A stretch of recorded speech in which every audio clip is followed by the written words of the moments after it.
स्वराज में आप सबों का स्वागत है। मैं हूं संतोष सिंह और आज हम टाइम्स ऑफ स्वराज में बात कर रहे हैं कि बीपीएससी द्वारा जो शिक्षक बहाली की प्रक्रिया पूरी की गई है उसको लेकर अभी भी कई तरह के सवाल खड़े हो रहे हैं और उन्हीं सवालों के समाधान के लिए बीपीएससी के चेयरमैन अतुल प्रसाद ने बीपीएससी के साइट पर आज से लेकर 12 नवंबर तक जो भी आपके शिकायत है, आप जो कुछ भी कहना चाहते हैं वो आप उस पोर्टल पर आप भेज सकते हैं। सारे डॉक्यूमेंट्स के साथ वो पोर्टल 24 घंटे काम करेंगे और उसी पोर्टल पर आपके द्वारा दिए गए शिकायत का समाधान भी आप तक पहुंच जाएगा। तो अब आप लोग, तमाम ऐसे लोग जो अलग अलग तरीके से शिकायत कर रहे हैं वो वहाँ पे अपनी शिकायत दर्ज करा सकते हैं। लेकिन बड़ा सवाल ये है कि अतुल प्रसाद जी, आपका ट्विटर हैंडल आपका व्यक्तिगत संपत्ति नहीं है। आप बीपीएससी के चेयरमैन की हैसियत से ये ट्विटर हैंडल को आपने जारी किया है और उस पर आप बीपीएससी से जुड़े जो कुछ भी कहना आप चाहते हैं वो उस ट्विटर हैंडल के सहारे आप कह रहे हैं। आप बीपीएससी के चेयरमैन के बिहाफ में ये बातें आप लिख रहे हैं।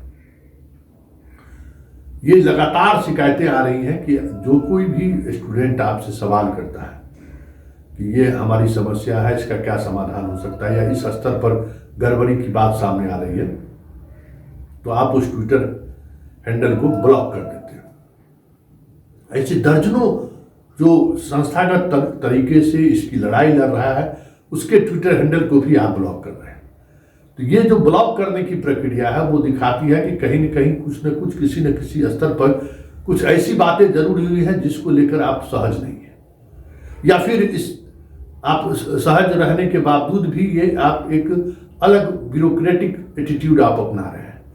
ये सही नहीं है। आप जो कुछ भी आप सवाल का जवाब दें या ना दें, लेकिन ब्लॉक ना करें, क्योंकि पब्लिक डोमेन में वो सारे सवाल आने चाहिए जिन सवालों के सहारे बीपीएससी पर सवाल खड़े किए जा रहे हैं। और आपके जवाब से जो लोग संतुष्ट हो रहे हैं, स्वाभाविक तौर पर उसका असर आपके कार्यालय पर दिख रहा है कि लोग इक्के दुक्के लोग आज पहुंचे हैं। जिस तरीके से आक्रोश बढ़ रहा था, काफी कुछ घटनाएं घट सकती थी। बीपीएससी को लेकर जिस तरीके का अविश्वास खड़ा हो रहा था, कुछ भी हो सकता था, लेकिन आपने उन तमाम ऐसे अंदेशा को खारिज किया अपने ट्वीट के माध्यम से। ये सही है, लेकिन ट्वीट के माध्यम से आपने खारिज किया तो ये संवाद एक तरफा नहीं होनी चाहिए। जब संवाद दोनों तरफ से होनी शुरू हुई तो आप उसको ब्लॉक कर दीजिए, ये भी सही नहीं है। और जिस तरीके से अब ये धमकी दिया जा रहा है कि काउंसलिंग कराने जो नहीं जा रहे हैं उनको अगली परीक्षा में सम्मिलित नहीं होने देंगे, ये भी एक अलग तरीके की बात सामने आ रही है। और यही वजह है कि काउंसलिंग का डेट भी बढ़ रहा है। 31 तक जो डेट बढ़ा है वो भी डेट आगे बढ़ने वाली है, क्योंकि बहुत सारी ऐसी चीज़ें हैं जिन चीज़ों को लेकर शिक्षा विभाग, बीपीएससी और बिहार विद्यालय परीक्षा समिति आपस में इस तरीके से गुत्थम गुत्थी कर रखा है कि बड़ा मुश्किल है उन चीज़ों को संभालना। भाई, आप सर्विस कमीशन है, आप औपबंधिक नियुक्ति नहीं कर सकते हो। आप जो करें कि हम टेम्प्रोरी कर रहे हैं, भाई बहाली आप ले रहे हो, वेरिफिकेशन वो करे, क्या मतलब है? फिर वही स्थिति उत्पन्न हो जाएगी और ये स्थिति उत्पन्न होनी शुरू हो गई है। आप जो आपका नोटिफिकेशन है, अब ईबीसी को जो कट ऑफ मार्क्स 82 82 आपने रखा है, तो जो भी 82 लाए हैं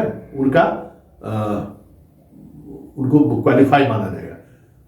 अरवल जिले में शिकायत आ रही है, कटिहार से भी शिकायत आ रही है कि काउंसलिंग में बुलाने के बावजूद भी उन बच्चों को काउंसलिंग नहीं हो रहा है।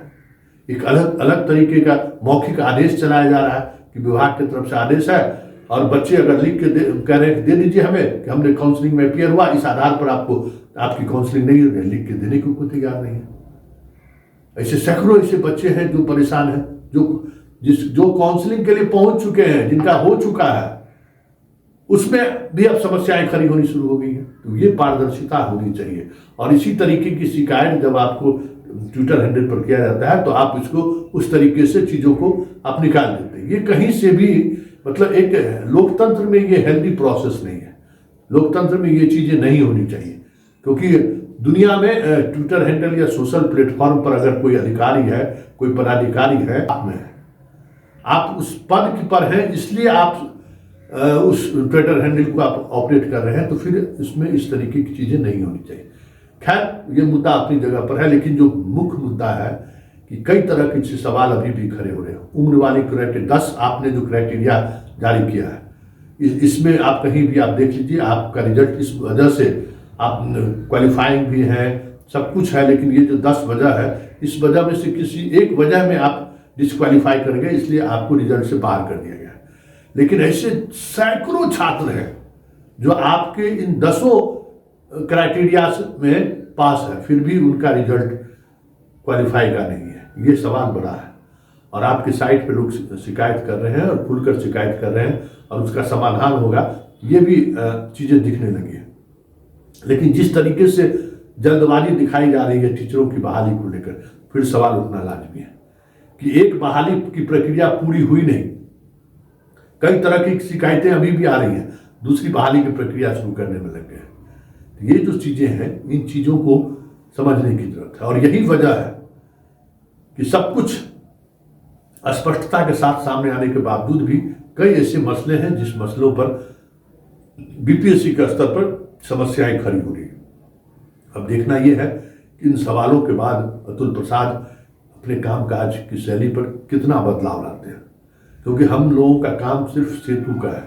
जनता क्या कह रही है वो संवाद संस्थान तक पहुंचाना, संस्थान इस पर किस नजरिए से इसको एक्ट करती है वो उस पर निर्भर करता है, लेकिन हम लोगों का काम है जनता के संवाद को आप तक पहुंचाना। और जनता में इस बात को लेकर खासा नाराजगी है कि आप ट्विटर हैंडल ब्लॉक कर दे रहे हैं, जो आपसे सवाल कर रहे हैं, खासा नाराजगी है।